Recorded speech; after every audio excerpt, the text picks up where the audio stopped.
ચીને ફરી એકવાર પોતાનો વીટો પાવરનો ઉપયોગ કર્યો છે અને મસૂદ અઝહરને આતંકી જાહેર નથી કર્યો। યુવાનો મારી સાથે છે, તેમની સાથે વાત કરીએ। વિક્રમ, આંતરરાષ્ટ્રીય પ્રેશર બની હોવાની વાત હતી, ભારતે પ્રયાસો તો કર્યા હતા, કમી કચાશ ક્યાં રહી ગઈ જેથી કરીને આ પ્રકારની ફરી વાત સામે આવી? ચીને પોતાની તાકાત બતાવવાનો પ્રયાસ કર્યો।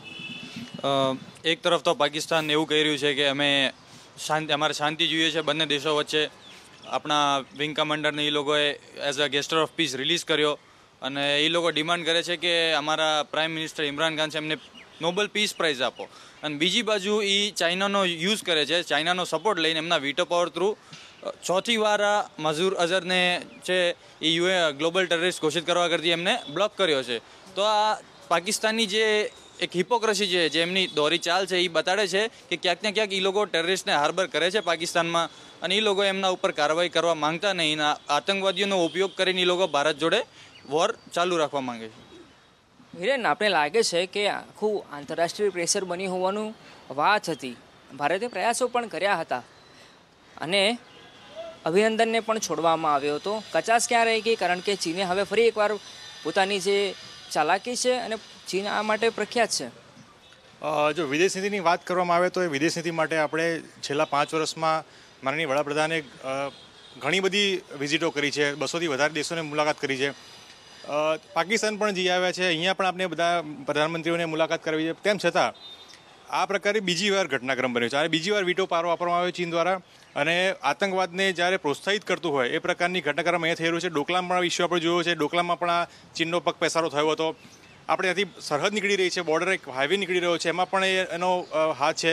મતલબ ક્યાંક ને ક્યાંક ચીન જે છે એ પાકિસ્તાનને પ્રોત્સાહિત કરી રહ્યું છે અને આ આખી ઘટનાક્રમમાં ભારતની અત્યારે સુરક્ષા નીતિ જે કહેવામાં આવે છે, જે વિદેશ નીતિ હોવી જોઈએ, એ ક્યાંક નબળી સાબિત થઈ રહી છે અને એના કારણે અત્યારે આપણે જે પુલવામામાં જે અટેક જોયો, 250 કિલો જેટલો RDX આપણા એમાં આવતો હોય, એ પણ એક સુરક્ષાનો વિષય ક્યાંક આપણને ચિંતાનો વિષય બની જાય છે। વિદેશ નીતિ આપણે ક્યાંક ઉણપ થઈ રહી છે એવું લાગી રહ્યું છે।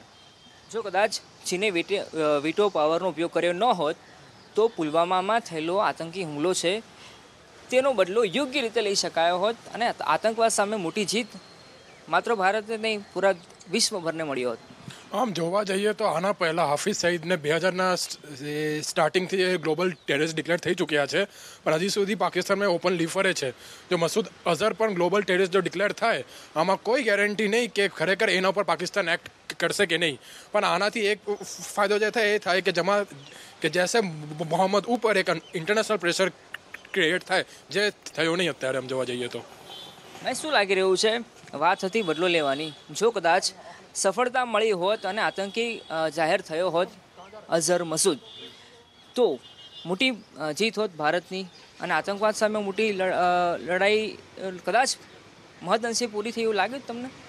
હા, જરૂર।